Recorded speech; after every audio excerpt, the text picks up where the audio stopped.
Welcome to the State of the Union from Brussels. Russia has been accused of financing part of its war against Ukraine through the lucrative diamond trade, worth around 4 to 5 billion euros per year. But this week, the European Union included a ban on imports of Russian diamonds in its 12th package of sanctions against the country since the war began in February last year.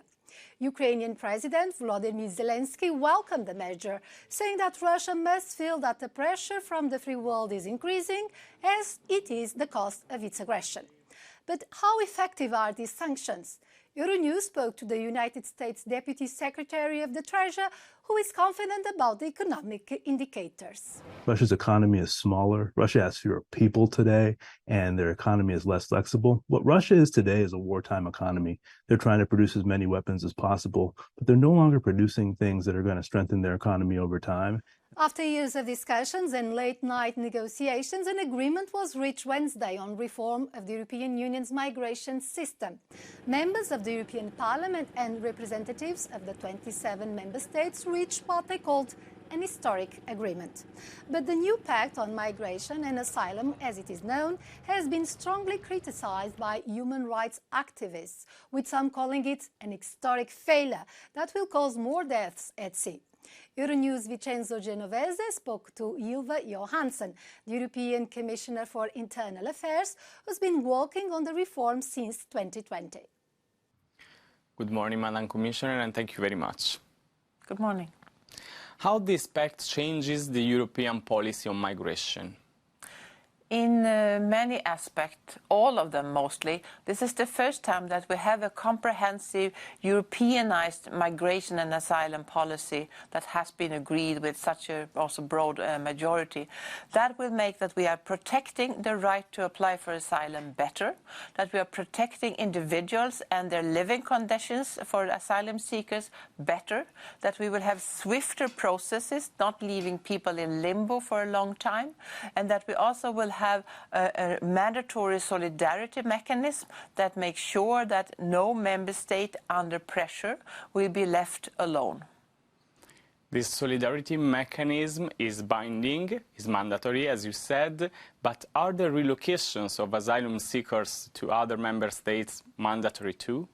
It's not mandatory for each member state to do relocation, but there is a mechanism in the the mandatory solidarity mechanism that makes sure that we have enough of people solidarity, mainly relocation, that will be enough for a member state that needs it, of a member state under pressure or a member state in a crisis.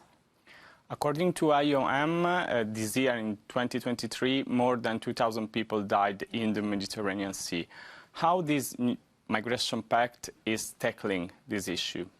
This can only partly be dealt with on the EU legislation. So what we are doing is a better protection for those that are being rescued, for search and rescue cases, for the relocation, for example. But to tackle this tragedy, that so many people actually lose their lives. When they pay the smugglers and they are luring them into deadly journeys.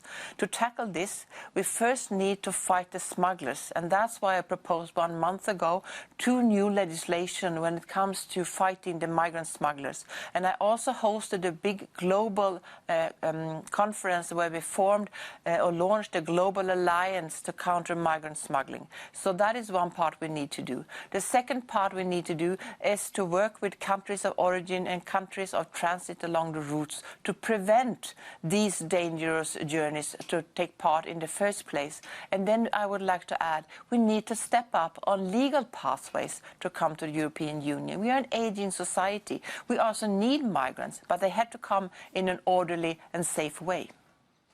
And do you fear that some EU countries can challenge these rules, can avoid to implement the new pact on migration? No, I'm not afraid of that. But of course, if that happens, we have regulations in place. The Commission is the guardian of the treaty. But when we have rebuilt this trust between member states, we have seen a lot of much more cooperation. Member states realize that working alone, trying to tackle the migration challenge alone, is a lose-lose. situation. But when we work close together, supporting each other, then there is a win-win situation, and all member states are stronger, and the whole European Union is stronger. The current Spanish presidency of the EU coordinated another negotiating marathon on another key issue it wanted to close by the end of the year. The bloc's finance ministers sealed a deal to reform the European Union fiscal rules enshrined in the so-called Stability and Growth Pact.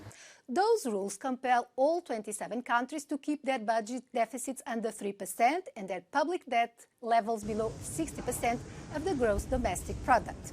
The targets remain, but the reform makes considerable alterations to how the two figures have to be met in practice. Las reglas son más creíbles y más realistas porque responden a la realidad del mundo post-pandemia y la realidad de que ha habido un incremento muy significativo de los niveles de déficit y las ratios de deuda de todos los Estados miembros. También la realidad actual en términos de las necesidades de inversión para afrontar la transición verde y digital, garantizar la seguridad y la autonomía estratégica de Europa. The traditional image of Santa Claus driving a sleigh pulled by reindeer through the snow has long been challenged by a wide variety of activities. In the warmest regions of Europe, like Spain, entering the ocean is still an option. And it was exactly what dozens of Santa Clauses did, taking part in a group paddleboard session in Barcelona for the 9th consecutive year. This year they were raising funds for research on ALS, a fatal type of motor neuron disease. Surely this will inspire similar charitable activities to be carried out in Santa's festive attire. That is all from me. Thanks for your attention and have a very Merry Christmas.